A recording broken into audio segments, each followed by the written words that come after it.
are very grateful. Very grateful. So let's talk about the challenges. Because hata tukipeana sifa mingi kidogo pia mashida zimekuwa kule. The pressure of you have to have content before you come into the farm. You have to have content. Not like ways about it. You have to provide content. You have to. On a certain day, you're supposed to be accountable for all the posts on that day. We don't care. You have to. You have to provide it. It was real work. Whether you like it or not. We had our daily docket meetings. Whether you like it or not, you must attend that docket meeting and present your docket every morning. From Hello, the 3 Shades of Resilience family, we are back again with a new banger, the Attachment Chronicles. So for those who did not know we were on our attachment, that is why you were missing huku na huku kumekuwa na ups and downs. But anyways, you want to talk about the Attachment Chronicles. My name is Prettie. And I am Docky. So talking about the Attachment Chronicles, we began our attachment on the 9th of January 2026. And here we are on the 7th of April 2026. First of all, you are so grateful. Yeah. Of course. So it's been a journey, an amazing journey. And I feel like when in this last month, I have experienced one of the best things in my life. When I started, it wasn't that easy. And I remember we came here. Yeah, we had done a video on our goals of 2026. Attachment included in those goals. True. So we wanted to. But I'm grateful. I want to say thank you, Lord, because it has been an amazing journey. Having a slot at such a big farm, it is a big opportunity. I've learned in a space that I didn't know I can dwell in that. I can exist in that space. I'm happy. Generally, I'm happy. God has been the provider. I've never missed ati nimekosa fare every time because I was commuting. I've experienced matatu dramas. I've experienced personal car, not dramas, but personal car experience. How you've been just carried by somebody, and I think an angel I've always, in this journey, I've experienced something that I've never experienced in my life. God has done it, and He's been doing it. Before we go now into the real gist of Attachment Chronicles, first of all, I thank the Most High because He has been so gracious. Indeed. He has always been locating favor in every door I try to knock in. Vile amesema, this has been a very, very great advantage to us and a very, very lively experience because we did not know we will be in a certain farm, the biggest, recognized as one of the biggest farms in Kenya. True. I'd say some other parts of the world. So it has been so amazing. God has provided, God has protected. I've never fallen sick during this whole period, and I return all my honor and adoration to Him. Anywho, so let's dive into now the topic, Attachment Chronicles. How do, most of us or most of our fellow colleagues or wenzetu, our classmates or colleagues, they are on the attachment farms, and in attachment farms you have challenges, we have achievements, we have things that you feel that you've learned in the hardest way and you had to learn. We have a lot to talk about, people that you've met and you never knew that I'm going to meet this person at such a time. 2026 is a year of double harvest and double restoration. So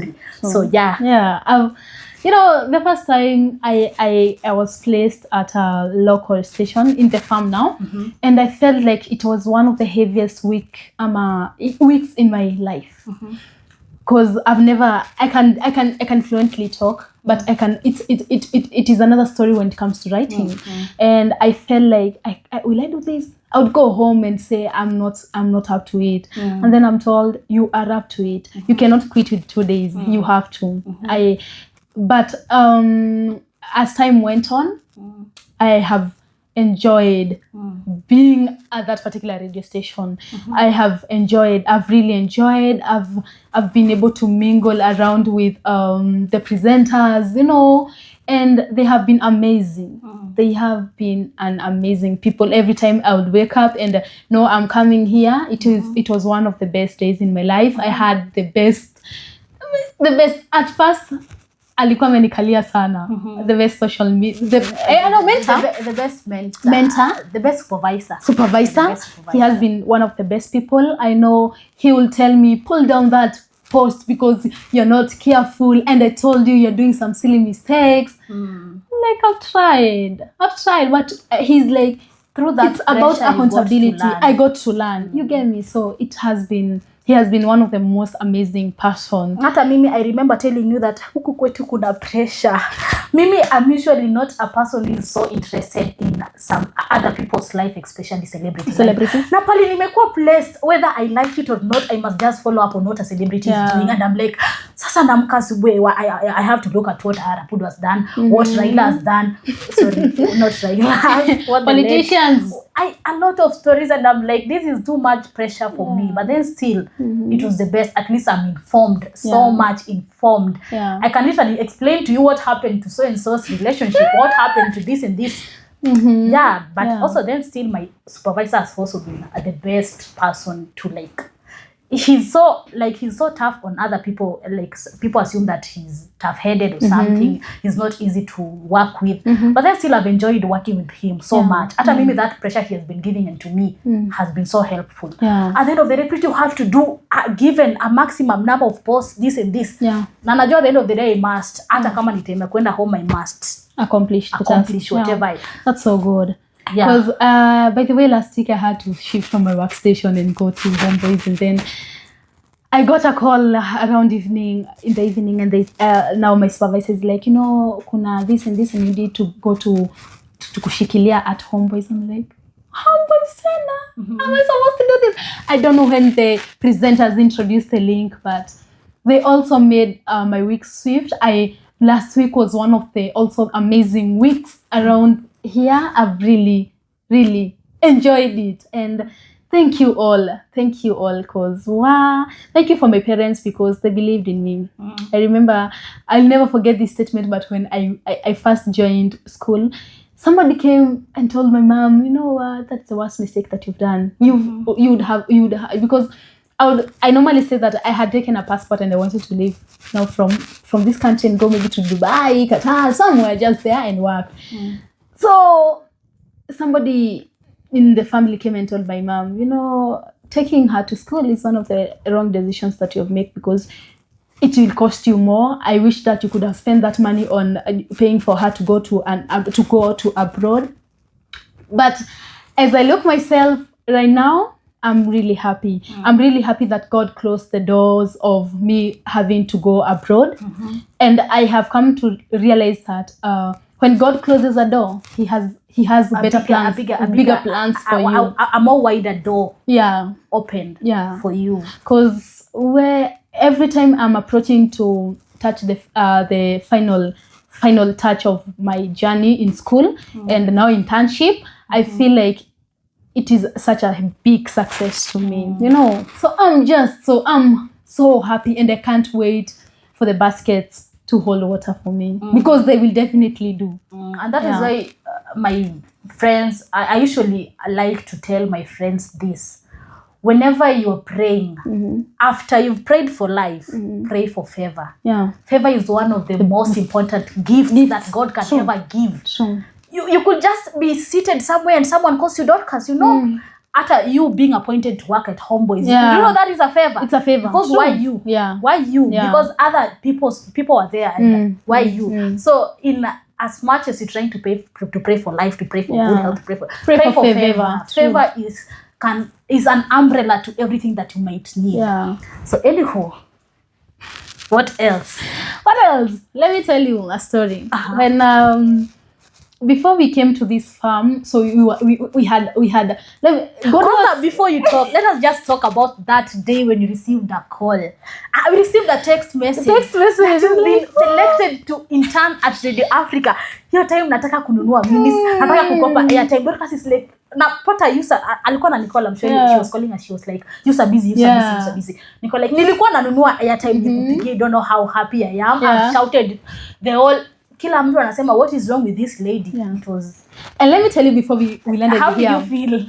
I felt so good because I had the pressure. We had tried. I'm afraid. We had tried. We went to Citizen. let me tell you guys. We handed over a message to some guy who was a photographer, a director. He was a director. And he said, you can send your whatever your emails to this email now. Then forward it to me. And we were comfortable. We knew that. Yeah. God is doing it. Yeah. We went at TV47. We were told this is the person you can rely on. We texted that person, and I remember I asked Dorcas to give me that number because she had been texting the person and the person was not responding. Yeah. And I texted that person. We talked very well to and I knew tomorrow I'm going to drop my papers or our papers because I told her to forward her documents to me. Siku inafika, I'm texting the guy, he's not responding. Yeah. I'm like, now our enemies are succeeding. Our enemies are really succeeding. Well, let me tell you, that was the most, the difficultest part of life. And I was telling somebody yesterday, my friend, I was telling her that the age of 20 to 23 years old, it is an age of testing you. It is going to test you in all kindest of manner. Exactly. In love. Do you know, nonsense, our opportunities, my lord, family issues, everything. Our family friend, what do I say? A friend to my dad has a daughter working somewhere, and so they had given my dad hope. She just needs to send her documents, and they will work out on that. Then I told the lady, no, I'm supposed to go in either a radio or a TV a group, a company. And then the lady is like, no, nilikuwa nakaleka hope katako nimeweka hapo. The lady is like, no, I apparently penye niko, I can't be able to help you. Like, I'm doomed. I'm doomed. What is then going to happen? Yeah. I remember I had assured you. There's also a certain person who had promised. Yeah. This is not a very hard thing. All you have to do is just send your emails, forward them to me, and I'm going to forward them to whoever is responsible. Everything is sorted. Pressure inakujanga ile time imebaki 2 days. Yeah. For you to report to your attachment farm. Watu washaanza kutuma kwa messages za WhatsApp, mwalimu washaanza kusema ati you should tell me where your farm so that we can give you an assessor. Watu wametuma lists. Uko nayo? Hatuna. Tushasema tukajikaza kwa class sisi tunaenda TV47. Tunaenda TV47. But then since tungetaka kwenda together. It was doomed. It was doomed. But let me tell you, God will always open a door that you didn't expect. And He will always do it at His time. Not your time. Ate unataka December na unataka kuona attachment. Ataifungua January. Ataifungua January. God has His own ways to do His things. I mean, being paid is not the problem. The problem is that they took me as a second option. Yeah. Radio Africa opened doors that nobody could ever open. In as much as it's whatever. Yeah. But then still, God had a reason to place me at this place. Not to, God had a reason not to present your stories. You have to present whatever you're supposed to do. Kabla siku iishe. Acha ukose story, my dear. What is your work at this? Unapewa pressure kama ya an employee. Not as an intern. Yeah, true. And it saved us. It gave us that mindset of kujua nikiamka asubuhi nafanya nikiwa kwa matatu, I go through social media, I go through ni research nijue what is happening in Kenya or what is happening in the world, what is happening in the world of celebrities na nini. So actually, that was a challenge. Nilikuwa natafuta njia zote za kuescape. Mara I have a problem with my internet, mara my laptop is not sijui nini. Alafu my supervisor, my second supervisor knew that I was trying to jump from those things. Akaniambia Pretty kuja hapa. Mimi nimekuwa nikikumonitor and I know that you've been trying to escape these meetings. Na leo I'm going to solve your problems. Let your laptop tujangalie. Na mimi deep down najua I'm the person who was trying to. Mimi mwenyewe nilikuwa najaribu ku escape. But si tulizoea. Tukazifanya zote miezi 3 tukazimaliza jamani. Ni neema. It has, I think I have seen on 2 ways. I've seen the favor of God. Every time I feel like nimefika mwisho, God will always be there to open. God will always make a way. I've always had when I entered school, I had a covenant with God, and I told Him, God, this is a candle you've lit for me. I don't care of the winds that are going to come, but this candle, should never go off. Whether you like it or not. That's now out. So whenever nafikanga mwisho ati nimekosa attachment. Oh God. We had a covenant. This is the wind that is blowing my candle. We had a vow. This candle cannot go off. It cannot go off because it cannot. And let me tell you, the winds have been there. But unaona ile penye the disciples were in a boat and then kukakuja ile wind. Alafu Jesus was asleep and they called Jesus. That is that's how God works. Wakati kanenda kukweta hivi. Oh! Anapoesha hiyo. Like anapoesha the winds and they are very calm. And I'm able to walk with this candle. And I really hope that anybody who is out there and feels like life is only giving them punches, time is coming. Pray to God to locate you to people that are going to be your destiny helpers, your destiny changers. Pray to God not to locate you to stupid people, people that you can't even have a serious topic of discussion to like. Sasa, God has located you to friends that are to God to also locate you to productive people. Yeah. If not, you're doomed. You're doomed forever. I don't have any more to say. All I want to say is, I know you're out there, unatafuta attachment, but also always pray to God that the person who is carrying your blessing, juu Mungu hatakuja tu akuangushia blessing, atapitia kwa mtu. So I always pray to God, just like he did for Elijah. He took a bird that was bringing him meat, and this is one of the birds that love meat, and the bird did not touch this meat. Pray to God that every time somebody is carrying your blessing, let them be faithful, because people are unfaithful out here. They will be carrying your blessing, but they want to. They must have blocks. Wanna build 2 blocks no, she cannot achieve before I achieved. She cannot be successful before I become successful. So pray to God that person becomes so faithful that atakuletea hadi penye uko, because we need such people. As somebody once said that in as much as we are all praying to God to locate you to what, we are praying to God to like give you a successful life, to give you a promising destiny. Also try your level best to do what it takes to have that successful destiny. You cannot be just seated there and waiting for God to do his work and nini. Amka, push yourself. Changamka. Sema, this is what I want to achieve by the end of the day, and make sure before siku iishe you have achieved whatever you had wanted, no matter what it takes. Kitu ingine, work on your time. Make sure that siku ikianza I have activities. Nafanya saa 3, saa 4, saa 5, saa 6. Nikiwa sure siku ikiisha, I'm done with whatever I had wanted. Hata mtu alisema, tunasemanga there is light at the end of the darkest tunnel. Mtu akasema go and pita na torch ndani ya darkest tunnel. That means that you don't have to sit there. Ukijua at the end of that tunnel there is light. Kwa torch ingia na hiyo tunnel uko ndani. True. Anyway, thank you. Thank you so much to Radio Africa for giving us this opportunity. And as we come to conclude our internship at Radio Africa, we pray to God that many other doors will be open so that we can also meet again if you are meant to meet again. But this was the best opportunity that you have given a young person out there.